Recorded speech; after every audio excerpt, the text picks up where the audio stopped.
Hi guys, good morning. ನಮಸ್ಕಾರ ಎಲ್ಲರಿಗೂ. Welcome back to my channel.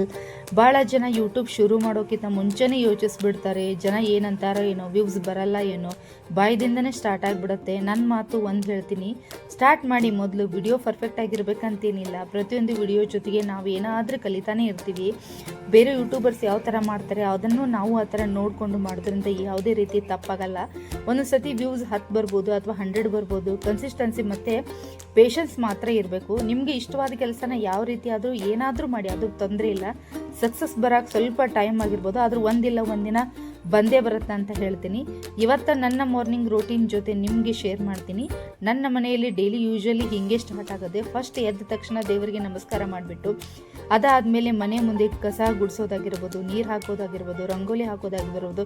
ಮಾರ್ನಿಂಗಲ್ಲಿ fresh ಆಗಿರುತ್ತೆ. Atmosphere ಅಂದರೆ ತುಂಬ ಚೆನ್ನಾಗಿರುತ್ತೆ ಮಾರ್ನಿಂಗ್ ಟೈಮ್ನಲ್ಲಿ.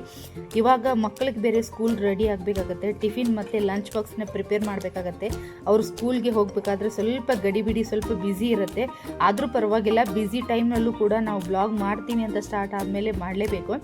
ಆಮೇಲೆ ಟೀ ಮಾಡಿ ಅಲ್ಲಿ ಮನೆಯವ್ರಿಗೆ ಕೊಟ್ಟು ನಾವು ಕುಡಿದು ಮನೆ ಕೆಲಸನ ಸ್ವಲ್ಪ ಎಲ್ಲ ಮಾಡಿಕೊಂಡು, ಆಮೇಲೆ ದೇವ್ರ ಪೂಜೆನ ಮುಗಿಸ್ಕೊಂಡು ಡೇ ಸ್ಟಾರ್ಟ್ ಆಗೋಕ್ಕೂ ಮುಂಚೆನೇ ದೇವರ ಆಶೀರ್ವಾದ ಇದ್ದರೆ ತುಂಬಾ ಪಾಸಿಟಿವ್ ಫೀಲ್ ಆಗಿರುತ್ತೆ. ಮಾರ್ನಿಂಗ್ ರೂಟೀನ್ ಕಂಪ್ಲೀಟ್ ಆದಮೇಲೆ ಇವತ್ತು ವರ್ಕ್ ಪ್ಲ್ಯಾನ್ ಮಾಡ್ತೀನಿ.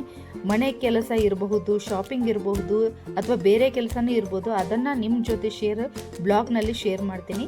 ನಮ್ಮ ಮಾರ್ನಿಂಗ್ ರೂಟೀನ್ ಹೀಗೆ ಇರುತ್ತೆ. ಫಸ್ಟ್ ಏನು ವರ್ಕ್ ಮಾಡ್ತೀರಾ ಅಂತ ಕಮೆಂಟ್ ಮಾಡಿ. ನಾನು ನಿಮ್ಮ ಕಮೆಂಟ್ ಯೂಟ್ಯೂಬ್ ಸ್ಟಾರ್ಟ್ ಮಾಡಬೇಕು ಅಂತ ಅಂದ್ಕೊಂಡಿದ್ದೀರಲ್ಲ, ಅವ್ರಿಗೊಂದು ಮಾತು ಹೇಳ್ತೀನಿ. ವ್ಯೂಸ್ ಕಡಿಮೆ ಬರುತ್ತೆ, ಸಬ್ಸ್ಕ್ರೈಬರ್ ಆಗಲ್ಲ ಅಂತ ಅನ್ನೋ ಯೋಚನೆ ನಿಮ್ಮಲ್ಲಿ ಏನಾದರೂ ಇದ್ದರೆ ಅದನ್ನು ದಯವಿಟ್ಟು ತಲೆಯಿಂದ ತೆಗೆದುಹಾಕ್ಬಿಡಿ. ಯಾರಿಗೂ ಒಂದೇ ದಿನ, ಇಷ್ಟೊಂದು ಯೂಟ್ಯೂಬರ್ಸ್ ಇದ್ದಾರೆ, ಅವ್ರಿಗೆ ಎಲ್ರಿಗೂ ಒಂದೇ ದಿನ ಯಶಸ್ಸು ಅನ್ನೋದು ಬಂದಿಲ್ಲ. ಎಷ್ಟೋ ವರ್ಷಗಳಿಂದ ಯೂಟ್ಯೂಬ್ ಮಾಡ್ತಾ ಇದ್ದಾರೆ.